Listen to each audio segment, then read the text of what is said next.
Փրկարար Կորյուն Չիլինգարյանը 11-րդ անգամ է արյուն նվիրաբերում։ Կյանք փրկելը նրա համար ամենօրյա աշխատանք է, բայց դոնորությունն այլ զգացողություն է տալիս։ Ասում է, հոգեկան մեծ բավարարվածություն է զգում, երբ գիտի, որ իր արյունը մեկ ուրիշին կյանք է պարգևում։ Ավելի շատ երեխաների համար եմ տալիս։ Քեզ լավ ես զգում, որ գոնե ինչ-որ բանով կարողանում ես օգնես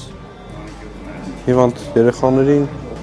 մարդկանց, զինվորներին։ Զինվոր որդին ու ապրիլյան քառօրյա պատերազմը Աննա Այվազյանին 9 տարի առաջ դարձրեցին արյան դոնոր։ Հիմա 3 ամիսը մեկ արյուն է հանձնում, հունիսի 14-ը նաև իր օրն է համարում։ Պահանջված արյուն է, երրորդ բացասական, հարմար գտա, որ ավելի լավ է ես իմ արյունով թեկուզ 3 հոգու օգուտ տամ, Աստվածահաճո աշխատանք է գործը, սիրով եմ կատարում։ Առաջին անգամն է, որ դառնում եմ արյան դոնոր, ճիշտն ասած, եւ հիմա շատ հույսված եմ ու լարված նման փորձության, ճակատավոր փորձության մեջով անցնելիս, կարծում եմ, որ մեր հասարակության մեջ պետք է ձևավորենք մի մշակույթ, որ արյան դոնորությունը դա, չգիտեմ, առօրյայում աշխատանքի գնալու պես մի բան պիտի դարձնենք, որովհետեւ եթե անգամ մեծերին էլ չենք օգնում, փոքրերի համար վստահաբար սա օգուտ կլինի։ Յոլյանի անվան արյունաբանական կենտրոնի արյան բանկը հունիսի 14-ին միշտ է մարդաշատ լինում։ Մարդիկ առանց որևէ ակնկալիքի արյուն են հանձնում, չիմանալով թե ում են փրկում կամ օգնում։ Ամեն տարի Հայաստանում դոնորների թիվն աճում է, սակայն արյան պակաս միշտ կա։ Արյունը հնարավոր չէ արտադրել, արյունը հնարավոր չէ ինչ-որ լաբորատորիայում սինթեզել, այն միայն ստեղծվում է մեր կամավոր դոնորների հանձնած արյան շնորհիվ, իսկ արյան պաշարները մշտապես պարվում են, դրանք չեն մնում ուղղակի արյան բանկում, դրա համար դրանք մշտապես համալրման կարիք ունեն, համալրվում են մեր դոնորների հանձնած արյան շնորհիվ։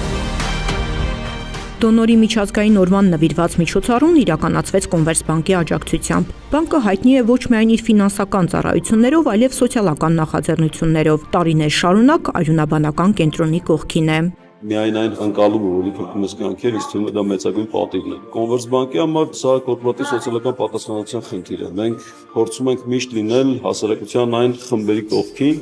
ովքեր այդ պահին ունեն որոշակի կարիք։ Երբ դա վերաբերում է կյանքին, երեխաներին, առողջությանը, դա մեզ համար շատ ավելի մեծ փորձառություն է ստեղծան, որովհետև մենք փորձում ենք ոչ միայն հանդես գալ հասարակության համար որպես կազմակերպություն, ով ունի շահույթ հետապնդելու հիմնական առաքելություն, բայց նաև հանդես գալ որպես կազմակերպություն, ով իր առաքելությունները դասում է հավասարազոր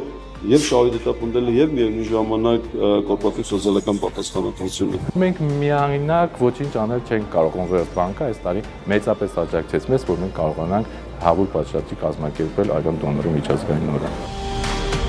Կոնվերսբանկում կորպորատիվ սոցիալական պատասխանատվությունը ձևավորված մշակույթ է։ Այստեղ առաջնորդվում են այն գաղափարախոսությամբ, որ երբ ունես ռեսուրս, պարտավոր ես օգնել։ Կարողացել ենք մեզ մոտ սահմանել կորպորատիվ սոցիալական պատասխանատվության անհրաժեշտությունը եւ Կոնվերսբանկի ցանկացած աշխատակից, բաժնետերը Կոնվերսբանկի, Էդվարդ Լեռնակյանը, բոլորը ժամանակի ընթացքում ցույց են տվել ապացուցել են ինչքան կարևոր է դա։ Սկսած կրթությունից վերջացրած առողջապահությունից։ Ես կարծում եմ սա մեր երևի թե ամենակարևոր ձեռքբերումներից մեկն է։ Դոնորները նվերներից բացի արյունաբանական կենտրոնից հեռանում էին բարեմաղթանքներով լի բացիկներով։ Դրանք պատրաստել են այս պահին կենտրոնում բուժվող երեխաները, որ ամենից շատ ունեն այս դոնորների արյան կարիքը։ Իսկ բացիկ հանձնողներն արդեն բուժված երեխաներն են, որ լավ գիտեն արյան յուրաքանչյուր կաթիլիկ գինը։ Արյունաբանական կենտրոնից բացիկով հեռացավ նաև Կոնվերսբանկի ղեկավարը, կենտրոնի կյանք փրկող նախաձեռնություններին ցուցաբերած ֆինանսական աջակցության համար։